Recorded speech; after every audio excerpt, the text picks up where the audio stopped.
I'm not doing as much NBA stuff as I promised that I was going to do, or let alone expecting to do. This is the only NBA mock draft that I was going to do all season long, but I'm only going to do the lottery picks because the lottery picks, I think that's only the main reason why people watch the NBA draft is just for those 14 lottery picks because that's all we ever really talk about. That's really what people get into. I don't want to really get into picks 15 through 60 because I just don't feel like many of them are going to matter. There are probably a couple prospects outside of that top 14 that could have an impact. There are some that are on the rise and there are some that are falling down. But I don't want to get into the top 14 because I feel like that's the only reason why people watch mock drafts is just for the lottery picks, who those lottery picks are going to be. So I'm going to put this in the description box as well. If you just want to like just read through them, that's completely fine. But I'll just start off with it being simple. The Phoenix Suns are the first overall pick. They're going to go with DeAndre Ayton out of Arizona. Ayton, he's just a once in a generation type of player. Maybe that's a stretch. Maybe he's a once in every 3 or 4 years type of prospect. I think he's NBA ready. I think he's got the talent to be a franchise player. Although I don't know if he's going to be successful with the Suns, I feel like maybe there could be a team that tries to trade a first round pick next year, or maybe multiple first round picks to get Ayton somewhere where he could fit better, where he could shine better, where we could see him in the playoffs. Second, I got the Kings with Marvin Bagley out of Duke. This was going to be Luka Doncic, but he's fallen a little bit. I just feel like Marvin Bagley, I think he's the second best prospect in this draft behind Ayton. Again, I don't really think Bagley's going to have a huge impact on the Kings. I think the Kings are still going to be a bottom tier team. I think we're going to still be talking about the Kings in the lottery again next year. Third pick, I have the Atlanta Hawks with Luka Doncic, the shooting guard from overseas. I know he was projected to be a top 2 pick, but his stock kind of fell a little bit. Some are thinking he might fall outside of the top 5, but I think the Hawks at number 3, I think that's a pretty solid thing. Especially this could be a nice success for Kent Bazemore if they don't want to move on with Bazemore further down the line. So I think this would be a smart pick for the Atlanta Hawks.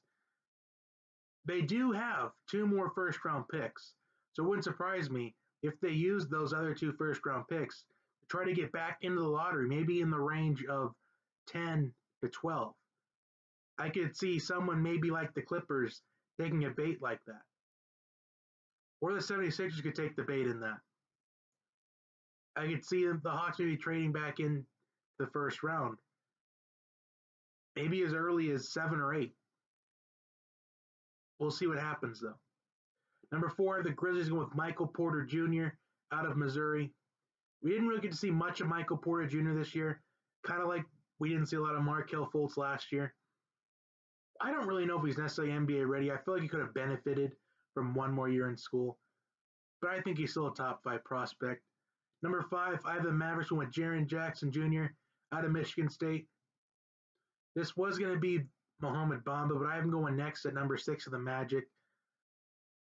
Number 7, I have the Bulls with Colin Sexton, the point guard of Alabama. They could easily make the mistake and go with Trae Young first.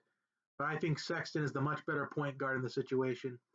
And number 8, this is going to be very key on what the Cavaliers are going to do here at number 8. What I said, they got to try to find a franchise player. They got to find someone that can be the face of the franchise, someone with the chip on their shoulder to play the game. And I think you get that out of Trae Young, the point guard of Oklahoma. He may not be as good as what I think, but I think he could be a good franchise player for the Cavaliers. I just don't like how they're already portraying to be the next Steph Curry. I feel like Colin Sexton's, Trae Young can shoot like Steph Curry, but I feel like Colin Sexton, I think he's the better leader. In fact, Colin Sexton, he's more humble than Steph Curry is. He's more humble right now than Curry ever will be. The only reason why Steph Curry is as good as he is right now is because he's got other all-stars around him. If you put Steph Curry on a team like the Sacramento Kings, or if you put him on the Clippers, there's no way you get as much production from Steph Curry. He's not that good of an athlete, people. Number 9, I have the Knicks going with Wendell Carter out of Duke.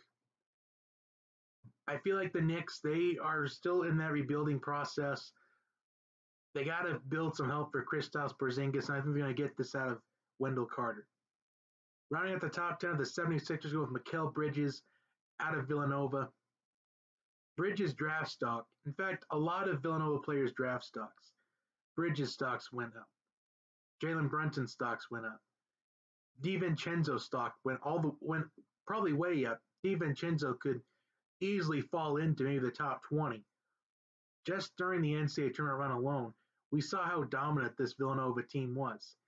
And Mikal Bridges was a big reason why Villanova won that tournament. So I think he's obviously going to be a top 10 pick. I think this is a good fit for the 76ers. I feel like long term, this is going to go a long way. Number 11, I have the Hornets going with Lonnie Walker, the shooting guard out of Miami. I think this is going to be a nice pick for them. I think Lonnie Walker could be the Donovan Mitchell in this draft class. I think he's got that talent, especially if he has the right fit around him, the right people around him. I think he'd be the Rookie of the Year next year. Number 12, I have the Clippers with Robert Williams, the center of Texas A&M. I know this isn't maybe necessarily an ideal pick, but you got to build some depth around your big men. I think Robert Williams will bring that to the table. And the Clippers also the 13th pick. I'm going with Shai Gilgeous-Alexander, the guard out of Kentucky. And rounding out the lottery are the Nuggets with Kevin Knox, small forward out of Kentucky.